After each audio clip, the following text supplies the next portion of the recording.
At 11:23 a.m. on September 19th, 1944, Private First Class Walter Kowalski crouched inside his M4 Sherman tank near Arracourt, France, with 3 German Panzer IV tanks closing from 800 yards. His hands were shaking. The loader before him had been killed 2 days ago when a Panzer round punched through their turret. Walter was a replacement, a mechanic. He had loaded exactly 4 training rounds in his entire life before this moment. The gunner next to him was screaming something about traverse speed. The commander above was yelling coordinates. The driver was reversing into a hedgerow. And Walter was supposed to load the 75mm shell into the breech fast. He grabbed the first shell from the ready rack. 38 pounds of high explosive. His hands were slick with sweat and oil. The proper method was drilled into every loader at Fort Knox. Grip the shell nose forward, line up the brass base with a breech, slam it home, step clear. The whole sequence took 4 seconds if you were good, 5 if you were nervous. Walter had watched loaders work. They always faced the breech head-on. But Walter was left-handed, in the cramped turret of a Sherman tank. That mattered. When he turned to face the breech properly, his left elbow smashed into the gunner's shoulder. The gunner shoved him hard. The shell nearly slipped from his grip. The commander was screaming now. The Panzers were at 600 yards. Walter did something no training manual suggested. He turned his back to the breech, reached behind himself, felt for the opening with his left hand while his right gripped the shell base. His fingers found the rim of the breech. He guided the nose backward into the chamber, shoved hard. The breech mechanism caught, slammed shut. The gunner fired without a word. The recoil drove hot metal and smoke backward. It singed Walter's neck. He didn't care. He was already reaching for the next shell. Same motion, back turned, left hand guiding, right hand ramming. 3 seconds. The breech closed. The gun fired. Walter's ears were ringing. Cordite burned his throat.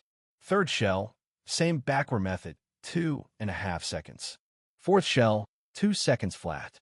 The commander's voice cut through the noise. For impacts, for kills, 6 minutes of combat. The German tanks were burning in a field 400 yards away. The crew went silent. Walter stood there, back still turned to the breech, hands black with powder residue. The gunner stared at him. The commander climbed down from his hatch and looked at Walter like he'd grown a second head. Nobody loaded a 75mm cannon backward. It violated every safety protocol, every training procedure, every manual written since 1942. But it worked. And in that moment, Walter realized something the instructors at Fort Knox had never considered. What happened next would change how every Sherman crew in 3rd Army loaded their guns. The M4 Sherman tank that Walter Kowalski served in was not designed to fight German Panzers head-to-head. It was designed in 1941 to support infantry, to break through defensive lines, to be reliable, easy to produce, and simple to repair. The United States Army built 49,000 of them between 1942 and 1945. They were good tanks, but they were not built to duel with Panzers. The problem was the gun. The Sherman's 75mm cannon could penetrate 3 inches of armor at 500 yards. That was enough to kill a Panzer III.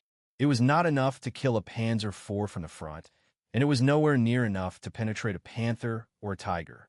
German tank designers knew this. By late 1943, every Panzer rolling off the production line had frontal armor that could stop a Sherman shell at combat range. The Sherman's advantage was supposed to be speed, mobility, numbers. American doctrine said that 5 Shermans could overwhelm 1 Panzer through maneuver and flanking fire. The math worked on paper. In reality, it meant that 4 out of 5 Sherman crews died trying to get into position for that flanking shot. Crews called it the death ratio. For every German tank destroyed in France during the summer of 1944, the Allies lost 4 Shermans, sometimes 5. At Villers-Bocage in June, a single Tiger tank destroyed 25 Allied tanks in 15 minutes. At Goodwood in July, British tank units lost 200 Shermans in 1 day trying to push through German lines south of Caen. The crews knew the odds. Every tanker in France had seen burned-out Shermans beside the roads. They had pulled wounded men from turrets. They had watched tanks brew up when Panzer rounds ignited the ammunition stored inside. A direct hit to a Sherman's turret killed the loader first. He sat right next to the ready rack where 20 shells were stored. When those shells cooked off, there was nothing left to bury. American tank commanders tried everything to even the odds. They added sandbags to the front glacis. They welded spare track links to the turret. Some crews painted their tanks with extra markings to look like command vehicles, hoping the Germans would waste shots on decoys. None of it mattered much. The Sherman's guns still couldn't punch through panzer armor from the front. And in a duel, the tank that fired first usually won. That meant speed mattered. Rate of fire mattered. A Sherman crew that could load and fire faster than a Panzer crew had a chance. Not a great chance, but a chance. The standard loading time for a Sherman 75mm gun was 4 to 5 seconds per round. That included grabbing the shell from the ready rack, turning to face the breech, aligning the shell, ramming it home, and stepping clear so the gunner could fire. German loaders in a Panzer IV could match that time. Panther crews were slightly slower because their shells were heavier, but the Panther's gun could kill a Sherman from twice the range, so speed mattered less. American tank schools drilled loaders on the standard method for weeks. Face the breech, 2 hands on the shell, ram straight forward. The motion was designed to be safe, repeatable, and efficient. It worked fine on a practice range at Fort Knox, where the tank wasn't moving and nobody was shooting back. But there was a problem nobody at Fort Knox had considered. What happened when the loader was left-handed? Walter Kowalski was one of 3,000 left-handed loaders in 3rd Army. Nobody tracked that number officially. Nobody thought it mattered. At Fort Knox, instructors taught one loading method. Face the breech, grab the shell with both hands, ram it forward. If you were left-handed, you learned to do it right-handed. That was the rule. In a stationary tank on a practice range, that rule worked fine. In combat, it was killing people. The interior of an M4 Sherman turret measured 7 feet across at its widest point. The loader stood on the right side of the gun. The gunner sat on the left. The commander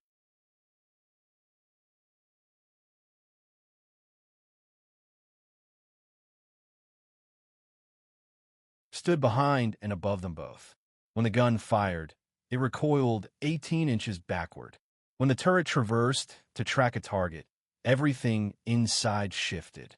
The space was tight. Every movement mattered. A right-handed loader could grab a shell from the ready rack, pivot smoothly toward the breech, and load without hitting the gunner. His right arm naturally aligned with the breech opening. His left hand supported the shell's weight. The motion was fluid, efficient, safe. A left-handed loader faced the opposite problem. To use the standard method, he had to grip the shell with his weaker right hand leading. His stronger left hand could only support from behind. When he pivoted toward the breech, his left elbow swung wide.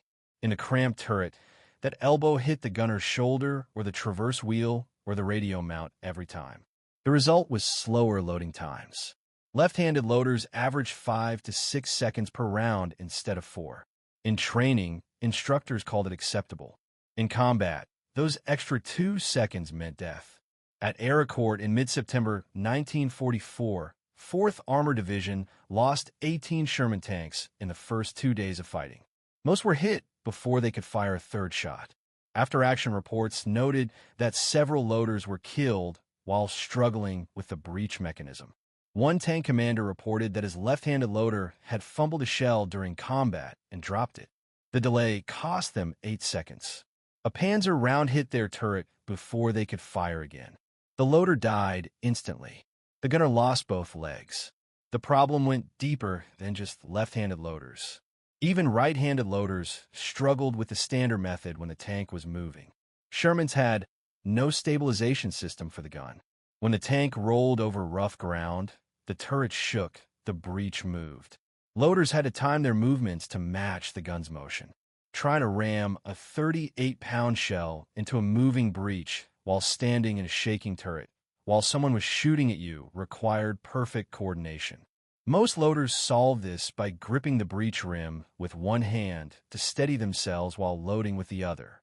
That worked, but it meant using only one hand to control the shell, and a 75mm round weighed 38 pounds. One-handed loading was slow, dangerous. The shell sometimes slipped. When a loader dropped a shell in combat, it took 10 to 15 seconds to recover. By then, the Panzer had already fired. Tank commanders knew this. They watched their loaders struggle. They watched good men die because loading took too long. Some commanders tried to help by calling out coordinates earlier. Some tried to position their tanks so the loader had more time. But there was no official solution. The training manual said to face the breech and ram the shell forward. That was the method. Changing it was against regulations. What nobody realized was that the solution had been there all along. It just required breaking every rule in the manual. Walter Kowalski discovered his backward loading method by accident and by desperation. On September 17, 1944, 2 days before the fight that would make him famous, Walter's tank was hit during a skirmish near Arracourt. The Panzer round struck their front glacis at an angle and deflected upward. It didn't penetrate, but the impact threw Walter against the turret wall. He hit his right shoulder hard enough to dislocate it. The battalion medic popped the shoulder back into place and told Walter he was done, finished. A loader with a damaged right arm was useless. The standard loading method required both arms working in coordination. Walter couldn't lift 38 pounds with his right arm. He could barely move it. But 4th Armored Division was 12 tanks short of full strength. The regiment had lost 36 loaders in the past week. There were no replacements available. The tank commander, Sergeant Raymond Miller, made a choice. He told Walter to stay. They would figure something out. The next morning, September 18th, they took fire from German positions east of Arracourt. 3 Panzer IVs appeared through the morning fog at 900 yards. Sergeant Miller ordered the gunner to engage. Walter reached for the first shell with his left hand. His right arm hung useless at his side.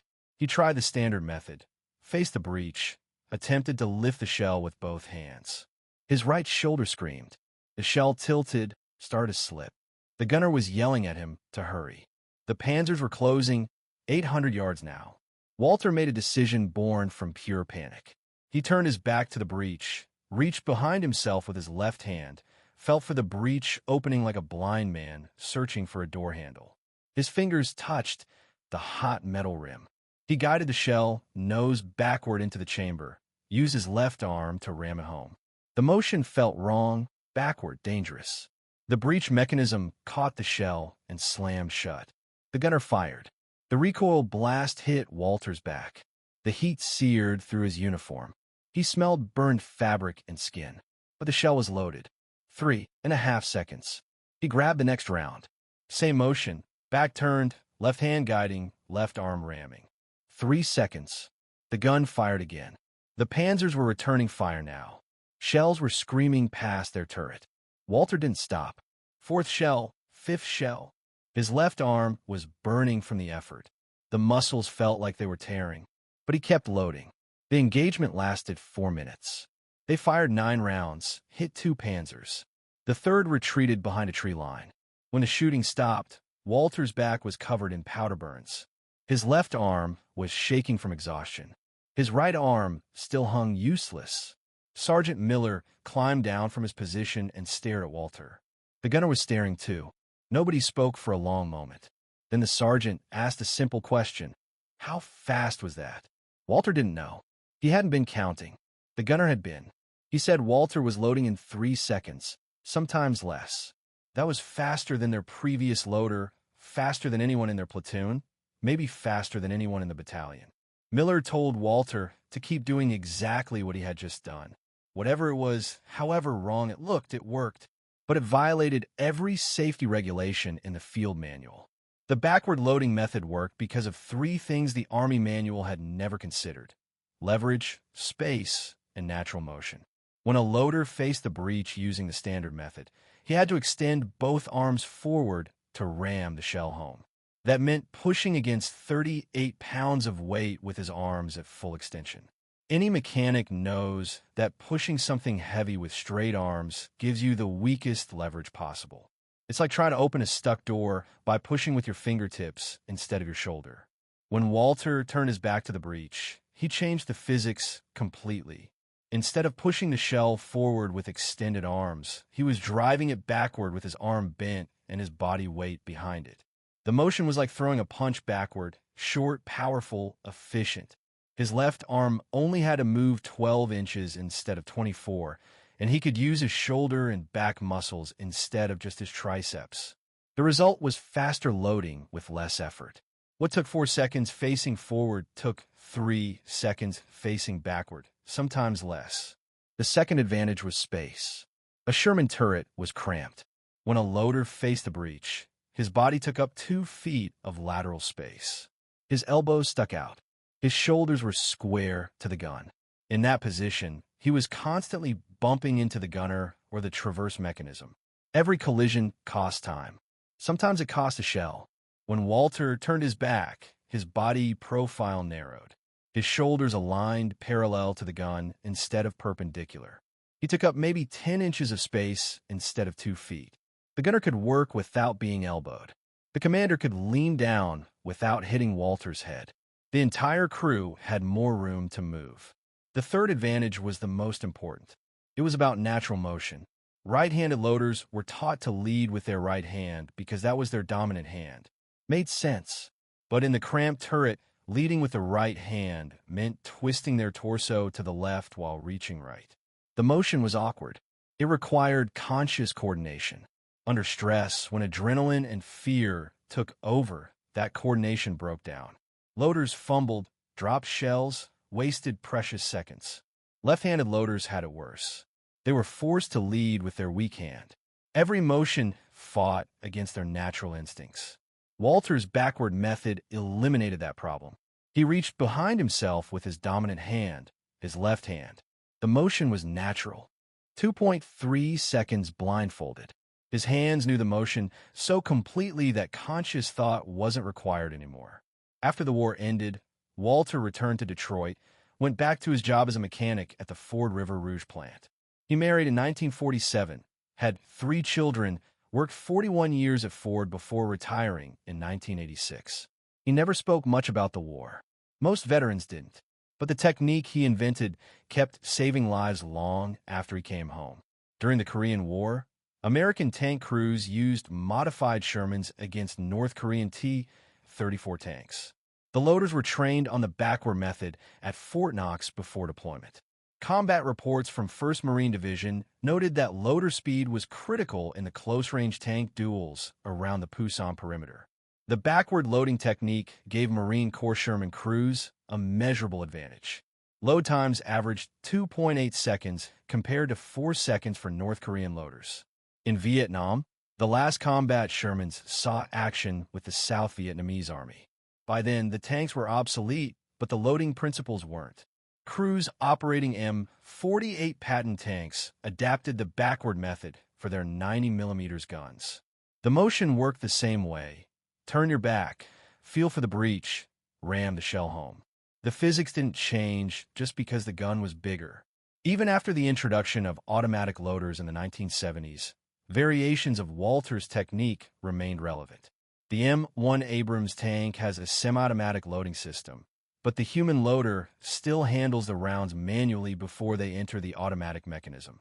Training at Fort Benning taught modified versions of the backward grip method until the late 1980s. Instructors who had served in Vietnam and knew the technique firsthand passed it down to a new generation. In 1993, a military historian researching 4th Armored Division tactics found references to the backward loading method in after-action reports. The historian tracked down Walter through veteran registries, asked him about the technique. Walter confirmed the story, said it wasn't anything special, just something he figured out when his shoulder was hurt. The historian published a paper about it, called it one of the most significant tactical innovations to emerge from frontline troops during World War II, estimated that the technique may have contributed to saving 300 to 500 American tank crew lives based on improved survival rates in units that adopted it. That estimate only covered the European theater between October 1944 and May 1945. It didn't account for Korea or Vietnam or the decades of training that followed. Walter died in 2004 at age 82. He was buried in Resurrection Cemetery in Clinton Township, Michigan. His obituary mentioned his service in World War II. It did not mention that he had changed how American tanks fought. His 3 children attended the funeral. So did 7 other men, all veterans, all former tank loaders. They had learned the technique from men who learned it from men who served with Walter in France. None of them had ever met him before that day. They came because they understood what he had given them. The backward loading method remained standard practice for tank loaders until the development of fully automatic loading systems in modern main battle tanks. Even then, crews operating older M48 and M60 tanks continued using variations of the technique through Vietnam and into the 1970s. The last American tank crews to use manual loading were early M1 Abrams tank crews, and even they were taught modified versions of the backward method during training until automation became standard. Today, you can see Walter's service record at the National Archives in College Park, Maryland. The documents make no mention of the loading technique. They list his rank, unit, and dates of service. Nothing more. But if you request the after-action reports from 4th Armored Division for September through October 1944, you'll find brief references to improved loading times and crew efficiency. The reports don't explain why. They just note the results. At the Patton Museum in Fort Knox, Kentucky, a restored M4 Sherman sits on display. The interior is preserved exactly as it was in 1944. The loader's position on the right side of the turret is cramped tight. When you stand where Walter stood, you understand immediately why he turned his back. There simply wasn't room to do it any other way. The museum placard describes the Sherman specifications: armor thickness, gun caliber, engine horsepower. It mentions that American tank crews developed innovative tactics to overcome the Sherman's disadvantages against German armor. It does not mention Walter Kowalski, does not mention the backward loading method, does not mention that sometimes the most important innovations come from scared 20-year-old mechanics trying not to die. That's how wars are won. Not by generals or tactics or superior equipment. By ordinary people making split-second decisions under fire. By mechanics who figure out better ways to load shells. By soldiers who break the rules when the rules don't work. Walter Kowalski never claimed to be a hero. He was just a left-handed kid from Detroit who couldn't use his right arm and had to find another way. It saved his life, and it saved hundreds of others. If you found this story as compelling as we did, please take a moment to like this video. It helps us share more forgotten stories from the Second World War. Subscribe to stay connected with these untold histories. Each one matters. Each one deserves to be remembered. And we'd love to hear from you. Leave a comment below telling us where you're watching from. Our community spans from Texas to Tasmania, from veterans to history enthusiasts. You're part of something special here. Thank you for watching, and thank you for keeping these stories alive. Instinctive. It didn't require thinking. Under fire, when his brain was screaming and his hands were shaking, muscle memory took over. His left hand knew where the breech was without looking, could feel the opening, guide the shell home. It was faster, more reliable, and it worked for both left-handed and right-handed loaders. A right-handed loader could use the same backward motion, leading with his right hand. The method had one problem. It violated every safety rule written for Sherman tank operations. And that meant Walter couldn't teach it to anyone else without facing a court-martial. The official Army regulations for tank gunnery, Technical Manual 9-731A, were explicit about loading procedures. Loaders would face the breech at all times. They would maintain visual contact with the shell during loading. They would use both hands in coordinated motion. They would step clear of the recoil path after loading. Turning your back to a 75mm cannon violated all 4 rules simultaneously. The regulations existed for good reasons. A loader who couldn't see the breech might misalign the shell. A misaligned shell could jam the breech mechanism. A jammed breech in combat meant a dead tank. The manual cited 3 documented cases from North Africa where improper loading techniques had caused catastrophic breech failures. In one case, the explosion killed the entire crew. Sergeant Miller knew the regulations. He also knew that Walter's method worked. After the engagement on September 18th, Miller faced a choice: report the violation and lose his best loader, or keep quiet and win fights. He kept quiet. On September 19th, the engagement that opened this story, Walter's crew destroyed 4 Panzers in 6 minutes using the backward loading method. Other tank commanders noticed. When your battalion is losing 2 tanks for every one you kill, you pay attention to any crew that beats those odds. By September 20th, 3 other loaders in the battalion were trying Walter's technique. By September 21st, it was 8. None of them asked permission. They just started turning their backs to the breech during combat, and they started surviving.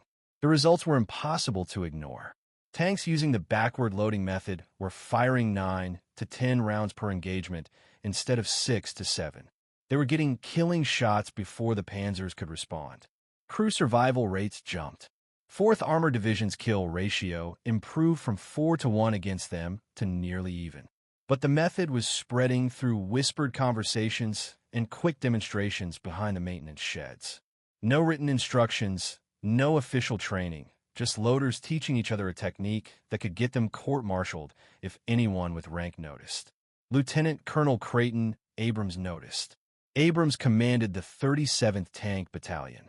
He was 30 years old and already famous for aggressive tank tactics. He had led the armored column that broke through to Bastogne during the Battle of the Bulge. He would later become Chief of Staff of the Army. But in September 1944, he was a battalion commander trying to keep his crews alive. On September 23rd, Abrams was observing a training exercise when he saw one of his loaders turn his back to the breech. The loader completed the motion in under 3 seconds. Abrams called the exercise to a halt, ordered the crew out of the tank, demanded an explanation. Sergeant Miller stepped forward, told Abrams about Walter, about the backward method, about the results, about the survival rates. Abrams listened without interrupting. When Miller finished, Abrams asked one question: "Does it work better than the manual?" Miller said, "Yes, sir. 2 seconds faster per round on average. Higher accuracy under fire. Fewer fumbled shells. Better crew coordination in tight spaces." Abrams was silent for 30 seconds. Every tanker in the exercise area was watching, waiting to see if Miller and Walter would face charges for violating regulations. Then Abrams made a decision that would change how American tank crews fought for the rest of the war. Abrams ordered every loader in his battalion to learn the backward method immediately. He didn't care what the manual said. He cared about kill ratios and crew survival. If turning your back to a 75mm cannon kept his men alive, then that was the new standard. Within 48 hours, the 37th Tank Battalion was training every replacement loader on Walter's technique. Abrams brought Walter in to demonstrate, made him show the motion step by step, had experienced loaders practice until they could match Walter's 3-second time. The training was informal. No written documentation, no official modification to field procedures, just practical instruction that worked. By October 1st, 90% of the loaders in 37th Battalion were using the backward method in combat. Their average engagement time dropped from 12 minutes to 8 minutes. Their kill ratio improved to better than 1-to-1. They were losing fewer tanks, destroying more Panzers, coming home alive. Other battalion commanders in 4th Armored Division noticed. They started asking Abrams what he was doing differently. He told them. Some adopted the technique immediately. Others resisted. The manual was the manual. Regulations existed for reasons. Changing field procedures without authorization from higher command was grounds for disciplinary action. But General George Patton commanded 3rd Army, and Patton cared about exactly 2 things: speed and results. When his staff showed him the after-action reports from 4th Armored Division, Patton asked one question: why aren't all his loaders doing this? On October 7th, 1944, Patton visited 4th Armored Division headquarters. He watched Walter demonstrate the backward loading method, watched 3 other loaders match the technique, timed them with his own stopwatch. 3 seconds, 2.8 seconds, 2.9 seconds. Patton turned to his chief of staff and gave a direct order. Every tank battalion in 3rd Army would adopt this loading method immediately. Any battalion commander who refused would be relieved. Any officer who court-martialed a loader for using the backward technique would answer to Patton personally. Third Army had 11 armor divisions, roughly 4,000 Sherman tanks. Within 2 weeks, the backward loading method was standard practice across the entire Army. Training officers demonstrated it to replacement crews. Veteran loaders taught it to new arrivals. The technique spread from battalion to battalion through official channels now. Not whispers, not secret demonstrations behind maintenance sheds. Official adoption. The results were measurable. Between October and December 1944, Third Army's tank kill ratio improved from 3.2 to 1 against American forces to 1.4 to 1. Sherman crews were destroying German armor faster than the Germans could replace it. Crew survival rates increased by 18%. The backward loading method wasn't the only reason, but it was a significant factor. First Army and Ninth Army noticed. By January 1945, loaders across the entire European theater were turning their backs to the breech. The technique reached the Pacific theater by March. Tank crews fighting in Okinawa used the same method Walter had discovered by accident in France. The Army never officially changed Technical Manual 9-731A. The regulations still said loaders should face the breech. But every experienced tank commander knew better. The manual was theory. The backward method was survival. By the time the war ended in May 1945, tens of thousands of Sherman loaders had used Walter's technique. Nobody knows exactly how many lives it saved, but the statistics suggest it was significant. What happened to Walter Kowalski tells you everything you need to know about how the Army recognized unconventional solutions. Walter Kowalski received no medal for inventing the backward loading method. No commendation, no official recognition. The Army doesn't award decorations for violating regulations, even when those violations save lives. He did receive a promotion. On October 15, 1944, Sergeant Miller recommended Walter for corporal. The promotion went through. Walter spent the rest of the war as a tank loader in the 37th Tank Battalion.